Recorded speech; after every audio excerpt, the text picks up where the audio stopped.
पश्चिम बंगाल के मुर्शिदाबाद में हिंसा के 9 दिन बीत चुके हैं। हिंसा पीड़ित अपनी जन्मभूमि छोड़कर कैंप में रह रहे हैं। उन्हें ममता की पुलिस पर भरोसा नहीं है और वो केंद्रीय बल के भरोसे पर इस वक्त आस लगाए बैठे हैं। गवर्नर, राष्ट्रीय महिला आयोग और एनएचआरसी की टीमें इन तक पहुंची, हिंसा पीड़ितों का दर्द जाना, लेकिन अब तक ना तो ममता बनर्जी वहां गई और ना ही अपना कोई प्रतिनिधि मंडल वहां पर भेजा। ऐसे में सवाल ये उठता है कि क्या उन्हें इन हिंदू पीड़ितों की फिक्र नहीं है या फिर क्या बंगाल में हिंदू होना वाकई गुनाह है? क्योंकि जिस तरह वक्फ संशोधन बिल के खिलाफ मुर्शिदाबाद जला, हिंदुओं को निशाना बनाया गया, उन्हें अपना घर छोड़कर जाना पड़ा और इसके लिए मजबूर होना पड़ा, ये सब कुछ उसकी गवाही दे रहा है। और तो और अब हिंसा पीड़ित यहाँ तक कहने लगे हैं कि शायद बंगाल में हिंदू होना गुनाह हो गया है। जो हम लोग बोलते हैं ना सनातन हिंदू, जो जननी जन्मभूमि से स्वर्ग दीपो गड़ियसी, हम लोग अपना जो भूमि है, जो जन्मभूमि है, वहाँ थोड़ा से भी सुरक्षित नहीं है, क्योंकि हमारा गुनाह, हम हिंदू हैं, हम हिंदू हैं। एक भी हिंदू को यहाँ रहने नहीं देंगे, सबको मारेंगे, चुन चुन को मारेंगे। अभी तो 2 आदमी को मारे हैं ना, तभी पूरा धुलियान को मार के शेष कर देंगे। हालांकि उठते सवालों के बीच ममता बनर्जी ने खुली चिट्ठी लिखी, हिंसा का आरोप बीजेपी पर मढ़ दिया, साथ ही लोगों से शांति बनाए रखने की अपील की। लेकिन सवाल ये कि क्या सिर्फ चिट्ठी से हिंदुओं का दर्द मिट जाएगा? जैसे मौलानाओं से ममता बनर्जी ने मुलाकात की, क्या वैसे हिंदुओं से भी मिलेंगी? ममता बनर्जी शादी मना रही जाके दूसरी जगह, जिन्होंने इस साजिश के पीछे ऐसे लोग हैं उनको लेकर शांति दूत बोल के भाषण दे रही है, वहाँ गई नहीं, उनका कोई प्रतिनिधि गया नहीं। बंगाल के मुर्शिदाबाद हिंसा की सियासी आंच उत्तर प्रदेश तक पहुंच गई है। दंगाइयों ने हिंदुओं को निशाना बनाया, जिसकी वजह से कई हिंदू परिवारों को कैंपों में जाना पड़ा। बंगाल में हिंदुओं पर हो रहे अत्याचार को लेकर यूपी में भी वार पलटवार का दौर शुरू हो गया। उस जिन्ना का महिमा मंडन समाजवादी पार्टी कर रही है। सीएम योगी ने ये बयान ऐसे समय में दिया जब पश्चिम बंगाल में हिंदुओं पर हुई हिंसा का मुद्दा पूरे देश में गरमाया हुआ है। सीएम योगी ने पश्चिम बंगाल के बहाने पाकिस्तान और बांग्लादेश का जिक्र किया, जहां हसीना सरकार के तख्ता पलट के बाद अल्पसंख्यक हिंदू कट्टरपंथी जमात के निशाने पर आ गए। सीएम योगी ने समाजवादी पार्टी पर जिन्ना का महिमा मंडन करने का आरोप लगाया। जिस जिन्ना के कारण पाकिस्तान में हिंदू मारे जा रहे हैं, काटे जा रहे हैं, बांग्लादेश के अंदर जिस जिन्ना के कारण आज भी दलित हिंदुओं के साथ निर्मम अत्याचार हो रहे हैं, उस जिन्ना का महिमा मंडन समाजवादी पार्टी कर रही है। लेकिन मुर्शिदाबाद में हिंदुओं पर हुए अत्याचार का दर्द शायद इंडिया गठबंधन के नेताओं को नहीं दिखा। समाजवादी पार्टी अध्यक्ष अखिलेश यादव ममता बनर्जी के सुर में सुर मिलाते दिखे और हिंसा के लिए बीजेपी को ही जिम्मेदार बता दिया।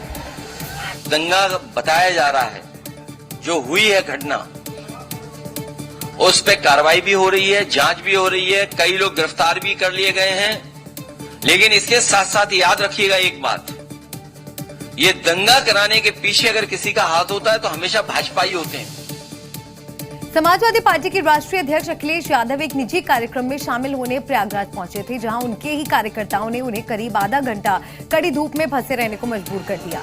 शादी समारोह से जैसे ही अखिलेश यादव बाहर निकले, एसपी कार्यकर्ताओं की फौज ने उन्हें चारों तरफ से घेर लिया। कोई उन्हें गुलदस्ता गिफ्ट करने लगा तो कई उनसे हाथ मिलाने की कोशिश कर रहे थे। एसपी कार्यकर्ताओं की भारी भीड़ देखकर सुरक्षा कर्मियों के पसीने छूट गए। वो कार्यकर्ताओं को पीछे हटाने लगे, लेकिन कार्यकर्ताओं ने उनके साथ धक्का मुक्की की। इस दौरान अखिलेश यादव भी काफी परेशान दिखाई दिए। लोग अखिलेश यादव के लिए नारे लगा रहे थे, जबकि अखिलेश किसी तरह एसपी कार्यकर्ताओं की भीड़ से निकलकर अपनी गाड़ी तक पहुंचना चाह रहे थे, लेकिन उन्हें अपनी गाड़ी तक पहुंचने में ही आधा घंटा लग गया।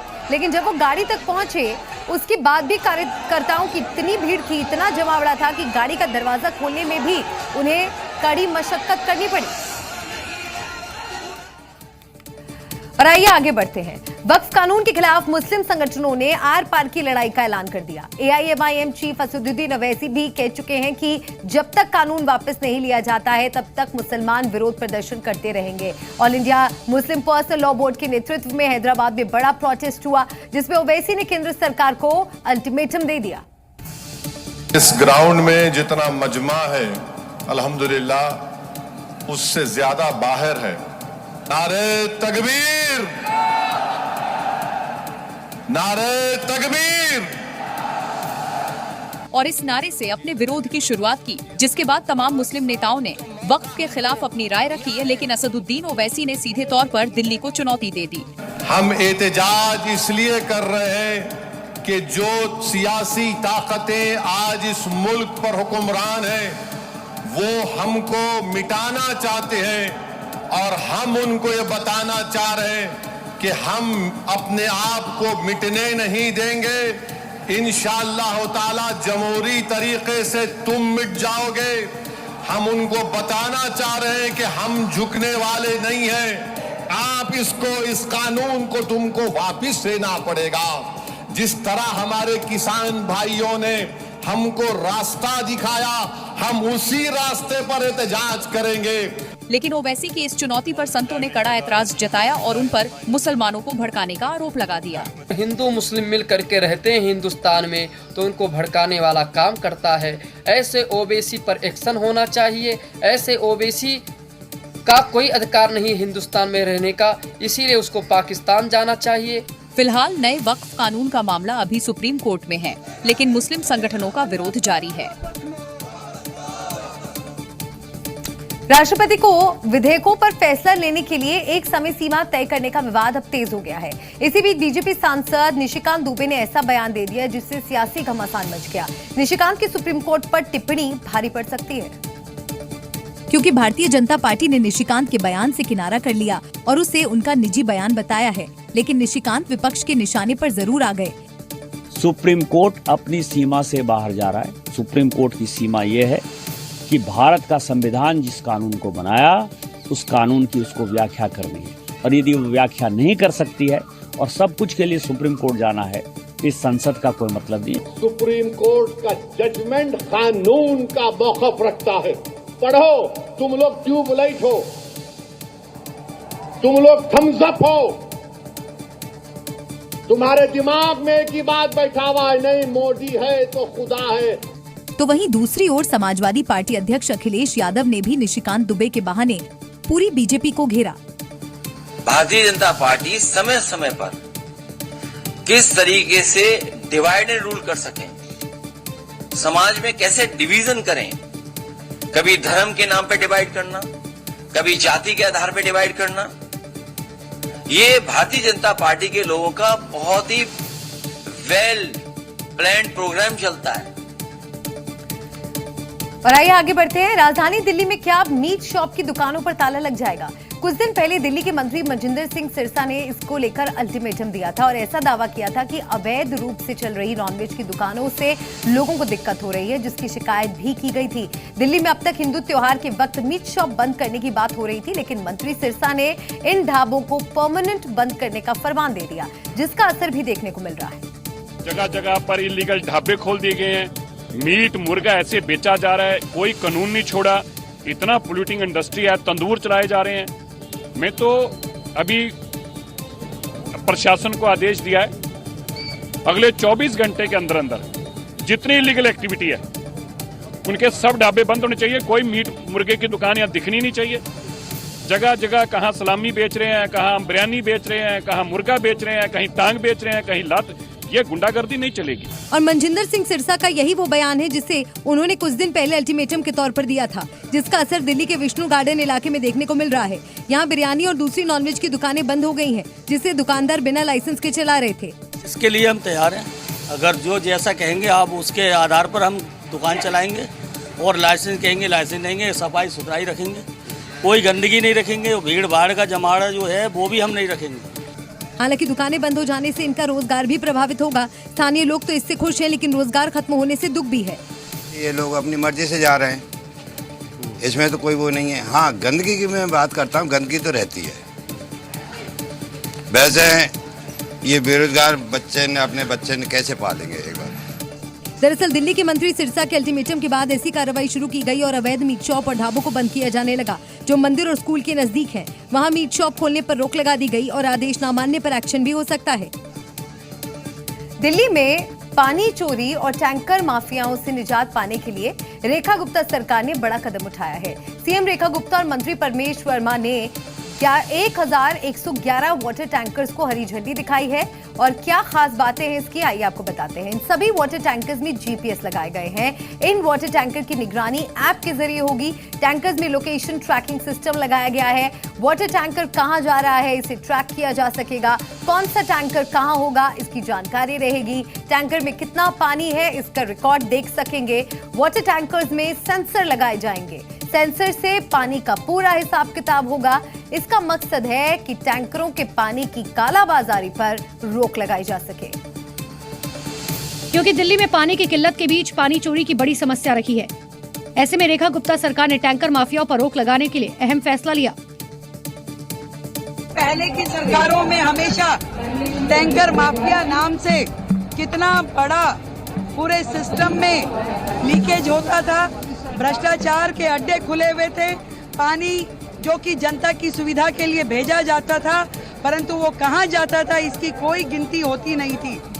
और अब इन टैंकर्स में सरकार ने जीपीएस सिस्टम लगाए, यानी जल विभाग के ऑफिस से निकलकर पानी का टैंकर कहाँ जा रहा है, किसे कितना पानी दिया जा रहा है, ये सब जानकारी मिल सकेगी। यानी जो टैंकर माफिया पहले पानी चोरी करते थे उनका खेल बंद हो जाएगा। उसके अंदर जीपीएस सिस्टम का लगना, ताकि उसकी पूरी की पूरी ट्रैक रिकॉर्ड ध्यान में आए। कमांड सेंटर के माध्यम से एक एक टैंकर के कितने रूट दिन भर में लगे उसकी पूरी गिनती रहेगी।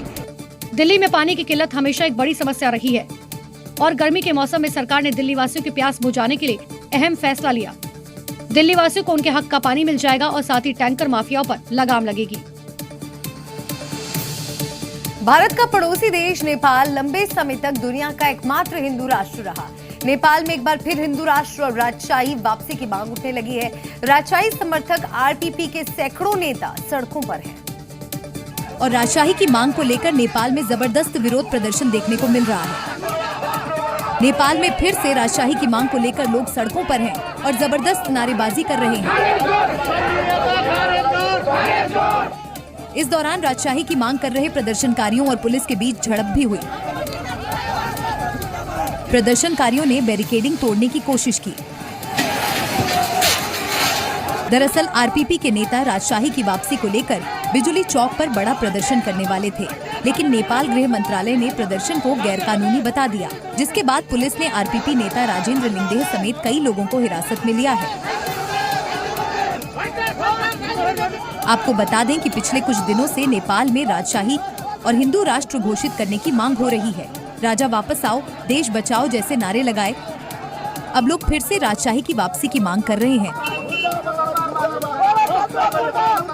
और खासकर पूर्व राजा ज्ञानेंद्र को सत्ता सौंपने की बातें हो रही हैं।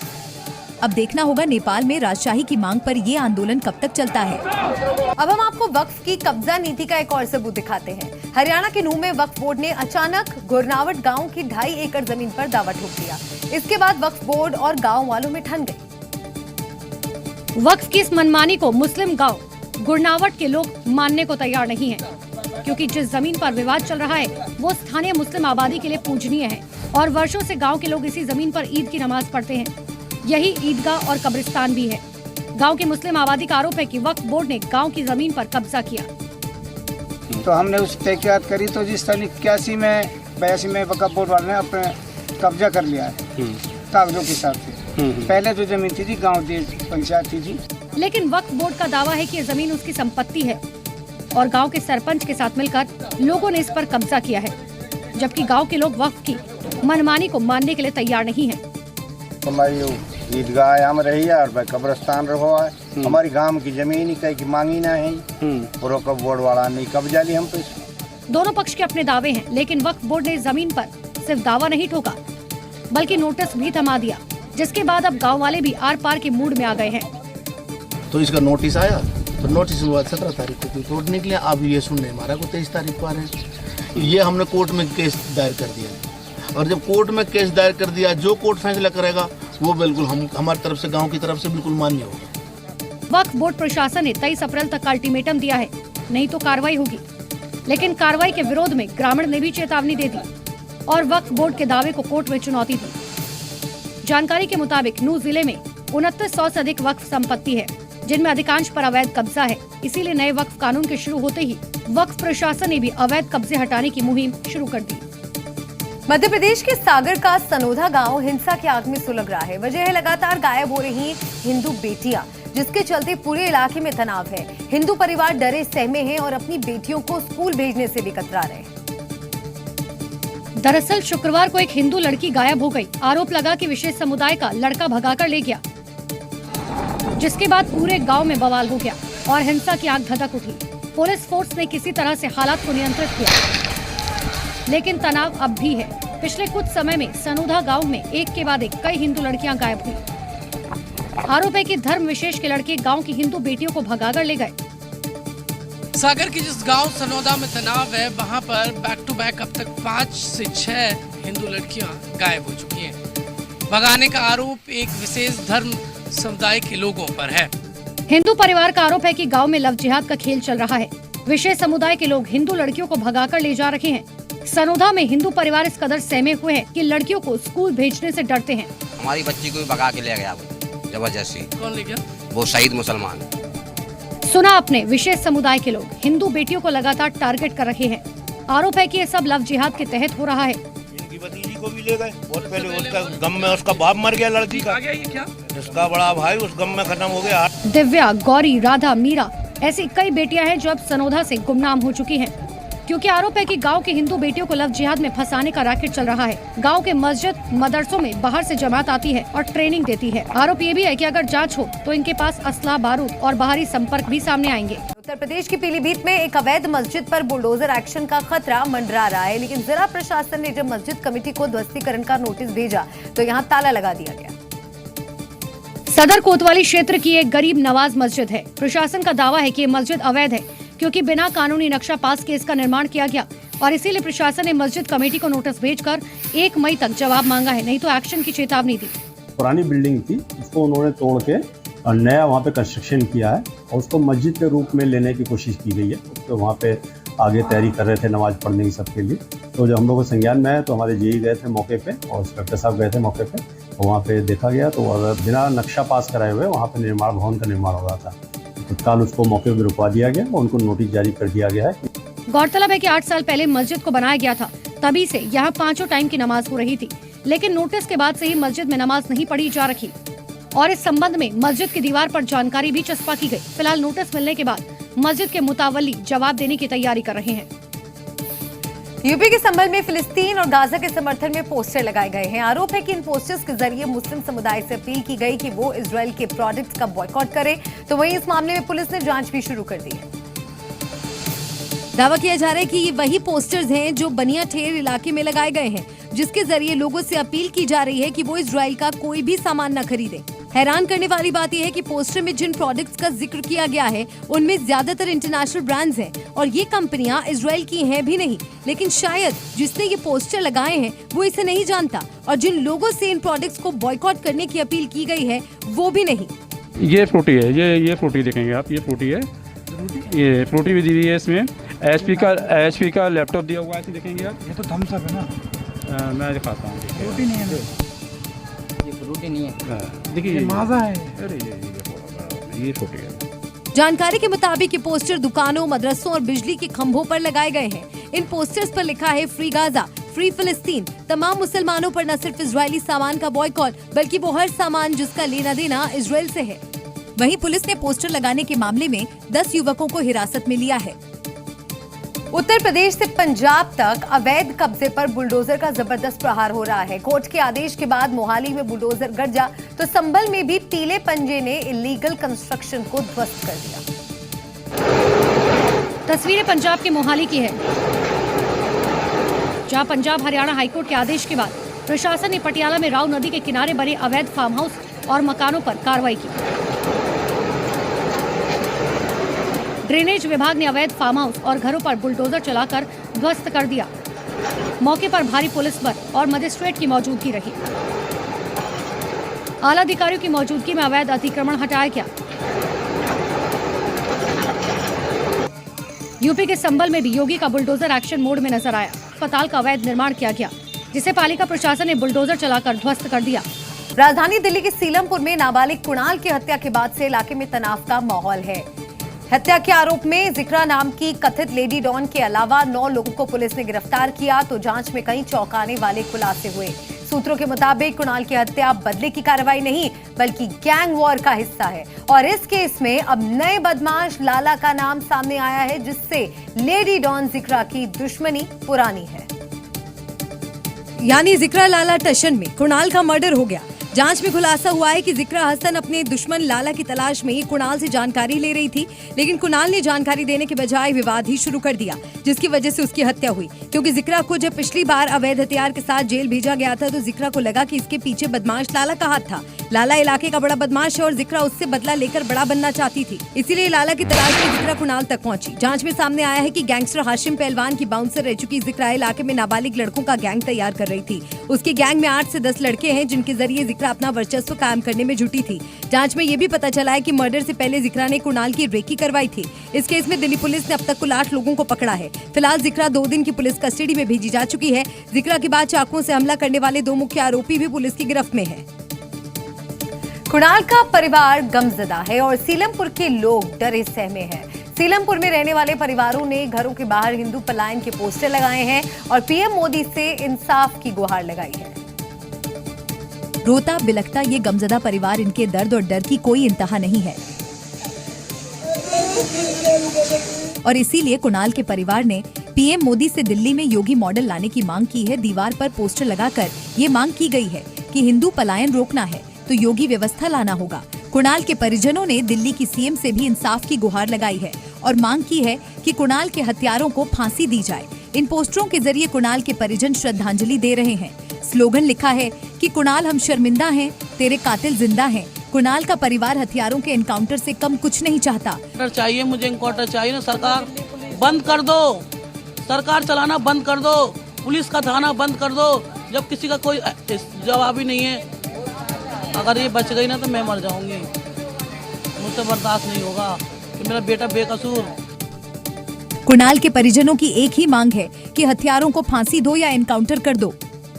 यूपी की योगी सरकार अपराधियों पर लगातार कार्रवाई कर रही है जिससे अपराधी खौफ में हैं और वो अपराध से तौबा कर रहे हैं। साथ ही जरायम की दुनिया से दूर रहने की शपथ ले रहे हैं, जिसकी तस्वीरें गाजियाबाद से सामने आई। शपथ लेते हैं कि अब हम कोई अपराध नहीं करेंगे। गाजियाबाद के सभी थानों में एक साथ अभियान चलाया गया, जहां पहले किसी न किसी अपराध में शामिल रहे लोगों को थाने बुलाया गया। सबसे अहम, इन्हें दिलाई गई शपथ कि वे अब किसी भी आपराधिक गतिविधि का हिस्सा नहीं बनेंगे, आगे से कोई अपराध भी नहीं करेंगे और न ही आपराधिक गतिविधियों में शामिल होंगे तथा अपने दोस्तों, रिश्तेदारों तथा पड़ोसियों को भी अपराध नहीं करने देंगे। पुलिस अफसरों ने इलाके के अपराधियों को भरोसा दिलाया कि अगर वे सुधरना चाहते हैं तो पुलिस उनका पूरा साथ देगी। साथ ही सख्त हिदायत देते हुए कहा कि अगर दोबारा किसी भी अपराध शामिल मिले तो सख्त कार्रवाई की जाएगी। योगी फोर्स की इस पहल की तारीफ हो रही है। ऐसा माना जा रहा है कि इससे न केवल अपराधों पर अंकुश लगेगा बल्कि उन अपराधियों को भी नया मौका मिलेगा जो अपने बीते कल को पीछे छोड़कर एक नई शुरुआत करना चाहते हैं। जम्मू कश्मीर के कई इलाकों में लगातार हो रही बारिश के बाद हालात बिगड़ गए हैं। रामबन में 3 लोगों की मौत हो चुकी है जबकि 100 से ज्यादा लोगों को सुरक्षित बचा लिया गया है। कई इलाकों में लैंडस्लाइड की खौफनाक तस्वीरें सामने आई हैं। जगह जगह पहाड़ टूटकर सड़कों पर आ गए हैं। रामबन, जम्मू समेत किश्तवाड़ में सैलाब के बाद तबाही का मंजर देखने को मिल रहा है। सड़कों पर मलबा जम गया है, गाड़ियां समाधि ले चुकी हैं। इंडिकेटर तो चला के रखे। जिधर तक नजर जाएगी सिर्फ तबाही का मंजर दिखाई देगा। जम्मू कश्मीर में लगातार हो रही बारिश ने पहाड़ों की जड़ों को हिलाकर रख दिया है। मूसलाधार बारिश के बाद पहाड़ टूटकर सड़कों पर आ गए हैं। पहाड़ों का मलबा सड़कों से लेकर लोगों के घरों में पहुंच गया है। जम्मू संभाग के रामबन में ऐसी बारिश हुई कि सब कुछ तहस नहस हो गया। सड़कों पर सैलाब के साथ पत्थरों का जलजला दिखाई दे रहा है। तस्वीरें ऐसी कि मानो यहाँ कभी सड़क थी ही नहीं। भारी बारिश के बाद लैंडस्लाइड हुआ तो अपने साथ सिर्फ तबाही लेकर आया। हालात ये कि सड़कों पर खड़ी गाड़ियां मलबे में दब गईं। इन तस्वीरों को देखकर आप अंदाजा लगा सकते हैं कि लैंडस्लाइड जब आया होगा कितना खौफनाक मंजर होगा। भूस्खलन हुआ तो मानो पूरा पहाड़ टूटकर नीचे आ गया हो। हाईवे का तो नामो निशान ही मिट गया और इस पर खड़े तेल के बड़े बड़े टैंकर भी पूरी तरह डूबे नजर आए।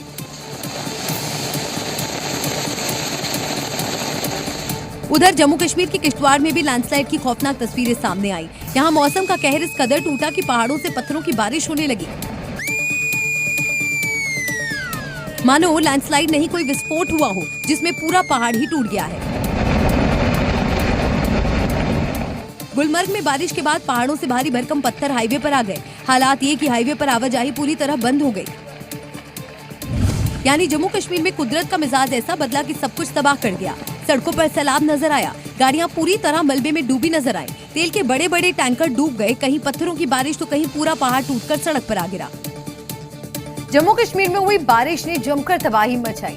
रामबन में तो लोगों के घर, दुकानें, होटल सब कुछ तबाह हो गया। गाड़ियां मलबे में दफन हो गईं, दुकानें मलबे में बह गईं। रामबन की एक और तस्वीर देखिए। इन तस्वीरों को देखकर अंदाजा लगाना मुश्किल होगा कि यहाँ कभी सड़क भी थी। तस्वीरें देखकर यही लग रहा है कि ये कोई पत्थरों का पहाड़ है, लेकिन देखिए कैसे पत्थरों के जलजले में यहाँ खड़ी गाड़ियाँ पूरी तरह दब गई हैं। कुछ गाड़ियाँ तो पूरी तरह मलबे में समाधि ले चुकी हैं। होटल, लॉज, दुकानें या घर, हर जगह मलबे के साथ बड़े बड़े बोल्डर नजर आ रहे हैं। जम्मू कश्मीर रामबन जिले में भारी बारिश और ओलावृष्टि के बाद भूस्खलन के कारण कई इमारतें और वाहन क्षतिग्रस्त हो गए। तबाही की ये तस्वीरें तो बानगी भर हैं। रामबन के बाउली बाजार इलाके में बारिश के बाद आया सैलाब तबाही के निशान छोड़ गया है। बारिश के बाद अचानक आई बाढ़ में लोगों का सब कुछ तहस नहस हो गया। इस सैलाब में किसी की दुकान बह गई तो किसी के घर का आधा हिस्सा सैलाब में बह गया। तस्वीरों में साफ देखा जा रहा है कि दुकान का कुछ ही हिस्सा बचा हुआ है, बाकी सब कुछ सैलाब के साथ ही चला गया। ऐसे में अब स्थानीय दुकानदारों के सामने रोजी रोटी का संकट खड़ा हो गया है। यहाँ फिश पॉइंट की 7 दुकानें होती थी सर। ये रात को 3 साढ़े 3 बजे के फ्लड आने के कारण से ये सब दुकानें तहस नहस हो चुकी हैं। हमें खुद समझ नहीं लग रहा है सर, हम क्या करें क्या नहीं, क्योंकि हमारा रोजगार, हमारा परिवार इन्हीं दुकानों से चलता है। उधर बाढ़ के बाद पंथियाल इलाके में जम्मू और श्रीनगर हाईवे का एक हिस्सा सैलाब में बह गया। हालात ये हैं कि अब इस हाईवे पर आवाजाही पूरी तरह बंद हो गई। जम्मू कश्मीर नेशनल हाईवे पर भी पहाड़ से लगातार मलबा गिर रहा है। कई जगहों पर हाईवे बाधित है। सड़कों पर ट्रकों की लंबी कतारें देखने को मिल रही है। जम्मू के रामबन से तबाही की भयावह तस्वीरें सामने आ रही है। जी मीडिया उस तबाही वाले इलाके में पहुंचा। हाईवे पर 40 फीट से ज्यादा मलबा यहां पर भरा हुआ है। जी मीडिया की टीम इस समय रामबन के परोल इलाके मौजूद है, जहां पर क्लाउड बर्स्ट ने एक तबाही जो है वो यहां पर मचाई है। जिस रोड पर मैं खड़ा हूं ये करीबन 40 फुट मलबे से इस समय भर चुकी है। जो आम रोड है वो आपको दिखाने की यहाँ पर कोशिश करेंगे कि किस तरह से वो ये रोड थी और यहाँ पर पूरा पहाड़ जो है वो धंसकर उसने इस पूरे मलबे ने यहाँ पर पूरे इस रोड को यहाँ पर अपनी चपेट में ले लिया। और अब टैंकर जो कि बिल्कुल नीचे, और आप देख सकते हैं 15 से 20 फीट की ऊंचाई पर ये अपने आराम से चल रहा था। और यहाँ पर मलबे के बीच में पूरी तरह से टैंकर दब चुका है। जहाँ ड्राइवर बैठे थे ये सुरक्षित है। आप यहीं पर थे? हाँ, नहीं। आप कहाँ थे तब जब ये आगे था? अच्छा, तो ये कहाँ है टैंकर वाला? कहाँ पता नहीं है कहाँ। बिल्कुल ये कहाँ है आपको दिखाने की कोशिश। मानी जी यहाँ आइए और ये दिखाइए कि यहाँ जहाँ ड्राइवर साहब बैठते हैं पूरी तरह से ये जो सिर्फ वही यहाँ पर नजर आ रही है तस्वीर, बिल्कुल भी कोई तस्वीर यहाँ नजर नहीं आ रही। और यहाँ पर वो बिस्तरे पड़े हैं, वो सामान पड़ा है, वो चीजें पड़ी है जिसकी आमतौर पर इस ड्राइवर को, कंडक्टर साहब को जरूरत पड़ती होगी। इस गाड़ी का नंबर बिल्कुल नहीं दिख रहा है। पूरी तरह से जो टैंकर है वो यहाँ पर मलबे में दबा हुआ है। जम्मू कश्मीर में हुई भारी बारिश के बाद नदी नाले उफान पर हैं। बारिश के बाद चिनाब नदी का जलस्तर बढ़ गया है। रियासी में भारी बारिश के बाद चिनाब नदी का जलस्तर बढ़ गया है। बारिश के बाद डैम ओवरफ्लो हो चुके हैं। रियासी जिला प्रशासन ने डैम के गेट खोल दिए हैं। डैम के गेट खोलने के बाद आप देख सकते हैं नदी का पानी भी मटमैला नजर आ रहा है, जिसके बाद निचले इलाकों में बाढ़ का खतरा बढ़ गया है। जिला प्रशासन लगातार निचले इलाकों में अलर्ट जारी कर रहा है। रियासी जिला प्रशासन ने फिलहाल के लिए राफ्टिंग पर भी रोक लगा दी है। पहाड़ी इलाकों में मूसलाधार बारिश और लैंडस्लाइड का खौफनाक मंजर दिखा तो मैदानी इलाकों में आंधी तूफान का कहर देखने को मिला। पंजाब के पटियाला में आंधी तूफान ने जमकर तबाही मचाई और इस तूफानी कहर की खौफनाक तस्वीरें भी सामने आई हैं। वीडियो में साफ दिखाई दे रहा है कि तूफान का तेज झोंका आता है, जिसके बाद टिन शेड अचानक हिलने लगता है और फिर देखते ही देखते पूरा टिन शेड तिनके की तरह हवा में उड़ गया। आंधी तूफान की रफ्तार इतनी तेज थी कि एक ही झटके में टिन शेड उड़ गया और ये खौफनाक मंजर सीसीटीवी में कैद हो गया। गनीमत रही टिन शेड उड़ता देख मौके पर मौजूद शख्स समय रहते भाग गया। तीन ढूंढने के बाद सामने बने ऑफिस पर टूटकर गिर पड़ा। इस हादसे में प्लांट मालिक को करोड़ों का नुकसान हुआ है, लेकिन गनीमत रही कि इस हादसे में किसी जानमाल का नुकसान नहीं हुआ। आज तक आपने सुना होगा अच्छी नौकरी, पैसा, घर नहीं होने से शादी नहीं हो रही है, लेकिन छत्तीसगढ़ का एक गांव ऐसा है जहां पानी की किल्लत के चलते लड़कों की शादी नहीं हो पा रही। पानी की किल्लत शादी में दिक्कत ये सुनने में अटपटा जरूर लग रहा है, लेकिन ये सच है। छत्तीसगढ़ के कोंडागांव के युवाओं की शादी नहीं हो पा रही है। वजह इनके गांव में पानी की किल्लत है। कुछ लोगों की शादी फिक्स हो भी जाती है, तो जब पानी की किल्लत की बात सामने आती है वो शादी भी अंत समय में टूट ही जाती है। पानी की समस्या सर, जब लड़की देखने जाते हैं तो हाँ बोलते हैं लड़की वाले, लेकिन जब गांव में आते हैं ना, जैसे कि माला करके एक बार लाते हैं लड़की को, लड़की फिर उसके बाद 8 दिन में पहुंचा दिया जाता है, तब वहाँ पर वो हो जाता है कि पानी की समस्या है बोल के। गांव के 1700 लोग एक ही कुएं पर निर्भर हैं। गर्मी के मौसम में ये कुआं भी जवाब देने लगा है। पानी की समस्या इतनी कि लोग 4 दिन में सिर्फ एक बार ही नहाते हैं।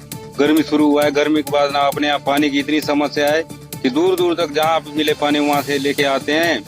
अगर नहीं मिले तो फिर 2-3 दिन तक हम लोग नहाते भी नहीं है, क्या करेंगे, पानी ही नहीं है यहाँ पर। पानी की समस्या सिर्फ सिंगल लोगों की लाइफ ही खराब नहीं कर रही है, बल्कि शादीशुदा लोगों में भी डर है कि पानी की समस्या के चलते उनकी बीबी मायके न चली जाए। पत्नी खुद बोलती है कि पानी खत्म हो गया तो मैं मायके जाऊंगी, ऐसा बोलती है। गांव की महिलाएं, बुजुर्ग और बच्चे पानी के बर्तन लेकर कुएं की तरफ निकल पड़ते हैं। उसके बाद भी लोगों को साफ पानी नहीं मिल पाता है। दक्षिण कन्नड़ जिले के मंगलुरु में उस वक्त हड़कंप मच गया जब श्री दुर्गा परमेश्वरी मंदिर से प्रस्थान करने के बाद कुछ ही मिनटों बाद 108 फुट ऊंचा रथ टावर ढह गया। वीडियो श्री दुर्गा परमेश्वरी मंदिर में कार्य महोत्सव का है। हजारों श्रद्धालुओं की भीड़ के बीच भव्य रथ शान से चल रहा है। 108 फुट ऊंचा ये भव्य रथ भक्तों के साथ आगे बढ़ रहा है, लेकिन ये क्या रथ अचानक डगमगाया और फिर देखते ही देखते एक तरफ झुकने लगा। कोई कुछ समझ पाता इससे पहले ही रथ टावर का ऊपरी हिस्सा धड़ाम से गिरा। इसके बाद तो भगदड़ मच गई, अफरा तफरी का माहौल हो गया। जानकारी के मुताबिक मुल्की ताल्लुक के पापनाट्टा में श्री दुर्गा परमेश्वरी मंदिर कार महोत्सव चल रहा था, लेकिन तभी रथ का ऊपरी हिस्सा अचानक ढह गया। गनीमत रही कि हादसे में रथ पर सवार पुजारी बच गए, लेकिन रथ के नीचे मौजूद कुछ भक्तों को मामूली चोटें आई हैं। झारखंड की राजधानी रांची में भारतीय वायुसेना ने एयर शो के दौरान दर्शकों को अपने कर्तव्य से मंत्रमुग्ध कर दिया। एयरफोर्स की सूर्य किरण एरोबेटिक टीम ने इसमें हिस्सा लिया और आसमान में वायुवीरों का दम दिखाया। विमानों के साथ आकाश में ऐसी हैरत अंगेज कलाबाजियां दिखाई कि दर्शकों की आंखें खुली की खुली रह गई।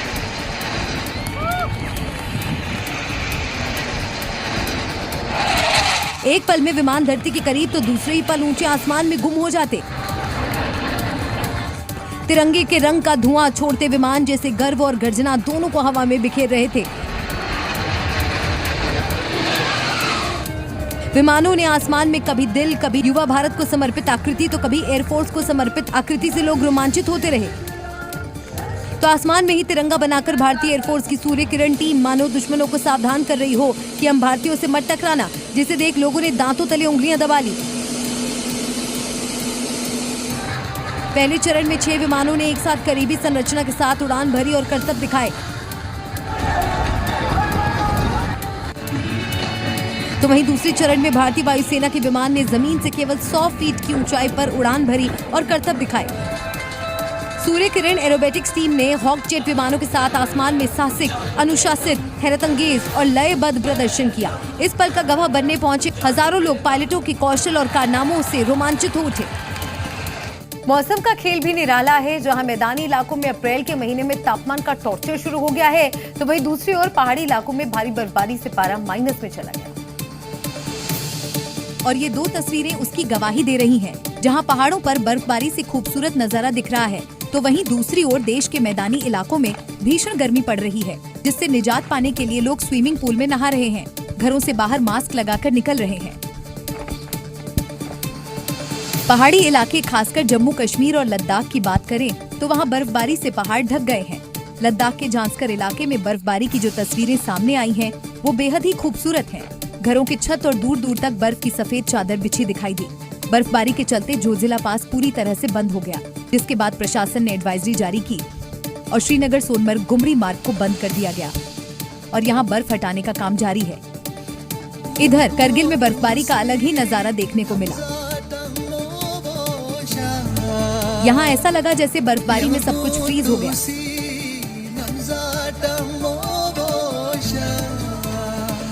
घर के बाहर खड़ी गाड़ियां बर्फ की चादर में जम गई। पेड़ पर ऐसी बर्फबारी दिखी जैसे यहाँ बर्फ के फूल खिल गए हैं। गर्मियों का सीजन शुरू हो गया है और इसी के साथ गाड़ियों में आग लगने की घटनाएं भी बढ़ने लगी हैं। आंध्र प्रदेश के तिरुमला में एक चलती कार में भीषण आग लग गई। कार में लगी आग की हाहाकारी तस्वीरें सामने आई हैं। आग की लपटों से अंदाजा लगा सकते हैं कि आग कितनी भीषण है और चंद मिनटों में ही इस आग ने पूरी कार को जलाकर राख कर दिया। दरअसल आंध्र प्रदेश के रावुलापलेम जिले से कुछ भक्त सड़क मार्ग से तिरुमला जा रहे थे। इसी दौरान अचानक कार से धुआं उठने लगा और धीरे धीरे पूरी कार ही आग का गोला बन गई, जिसके बाद सड़क पर गाड़ियों का जाम लग गया। सड़क के दोनों तरफ गाड़ियों की लंबी कतार देखने को मिली। गनीमत रही कि कार सवार 4 लोग समय रहते कार से उतर गए, नहीं तो इन तस्वीरों से अंदाजा लगाया जा सकता है कि हादसा कितना खतरनाक हो सकता था। सूचना के बाद मौके पर पहुंची दमकल की टीम ने आग पर काबू पाया। चिलचिलाती गर्मी का मौसम आ गया है और तापमान भी दिनों दिन बढ़ता जा रहा है। ऐसे में खुद के साथ साथ गाड़ी की भी देखभाल करना जरूरी है। गर्मी बढ़ने के साथ साथ आग लगने की घटनाएं भी बढ़ गई हैं। आगजनी की ऐसी ही एक घटना ग्रेटर नोएडा में सामने आई, जहां एक फर्नीचर की दुकान में आग लग गई। ये आग इतनी भीषण थी कि इसने पास की दूसरी दुकानों को भी अपनी चपेट में ले लिया। आग इतनी भीषण थी कि देखते ही देखते पहले फर्नीचर की दुकान पूरी तरह जलकर राख हो गई। उसके बाद अगल बगल की कई दुकानें भी चपेट में आ गईं, जिससे भारी नुकसान की आशंका जताई जा रही है। दमकल की 3 गाड़ियों ने करीब 3 घंटे की मशक्कत के बाद आग पर काबू पाया। जिस समय आग लगी, चारों तरफ अफरा तफरी का माहौल हो गया। शुरुआती जांच में आग लगने की वजह शॉर्ट सर्किट माना जा रहा है। गाड़ियों में शॉर्ट सर्किट से आग लगने की घटनाएं लगातार बढ़ती जा रही हैं। ऐसी एक घटना बिहार के बक्सर से भी सामने आई, जहां बालू लदे एक ट्रक में अचानक आग लग गई। आग इतनी भयानक थी कि नेशनल हाईवे पर अफरा तफरी मच गई। लोग दूर से ही खड़े होकर ट्रक में लगी आग की ऊंची उठती लपटों को देखते रहे। आग के शोले आसमान तक ऊपर उठकर दहक रहे थे, जिससे लोग काफी डर गए। हालांकि गनीमत ये रही कि इस हादसे में कोई हताहत नहीं हुआ। ड्राइवर ने किसी तरह कूदकर अपनी जान बचाई, लेकिन तब पूरा ट्रक इस आग में जलकर राख हो गया। ऐसा बताया जा रहा है कि ट्रक की बैटरी में शॉर्ट सर्किट की वजह से चिंगारी निकली, जो शोलों में तब्दील हो गई और पूरी ट्रक को अपनी चपेट में ले लिया। सूचना मिलने के बाद दमकल की गाड़ी मौके पर पहुंची और आग पर काबू पाया। मध्य प्रदेश में अब पुलिस बदमाशों पर कहर बनकर टूट रही है। पुलिस बदमाशों को गिरफ्तार ही नहीं कर रही, बल्कि भरे बाजार में बदमाशों का जुलूस निकालकर इनकी दहशत भी मिटा रही है। मध्य प्रदेश की राजधानी भोपाल की सड़कों पर भी कुछ ऐसा ही नजारा देखने को मिला। बेड़ियों में बंधे इन बदमाशों को देखिए, जो अब पुलिस की गिरफ्त में हैं, और पुलिस इनका गली गली में जुलूस निकाल रही है। इन दोनों बदमाशों का नाम सैफ और अनस है। उन लोगों ने जहांगीराबाद इलाके में मामूली विवाद पर एक युवक को चाकू मार दिया था। दूसरी तस्वीर भी भोपाल से है, जहां पुलिस ने कड़ी धूप में बदमाशों के कपड़े उतारकर उसका जुलूस निकाला। आरोपी कोई वारदात को अंजाम देने के फिराक में था, लेकिन उससे पहले ही पुलिस ने इसका जलसा निकाल दिया। भोपाल पुलिस ने इन बदमाशों का न सिर्फ जुलूस निकाला, बल्कि इलाके में इनकी दहशत भी खत्म की। यानी मध्य प्रदेश में पुलिस का संदेश साफ है, अगर बदमाशी करोगे तो पुलिस यही हाल करेगी। तो ये थी खबरें 7 बजे की। कल फिर होगी बात पते की। बने रहिए हमारे साथ।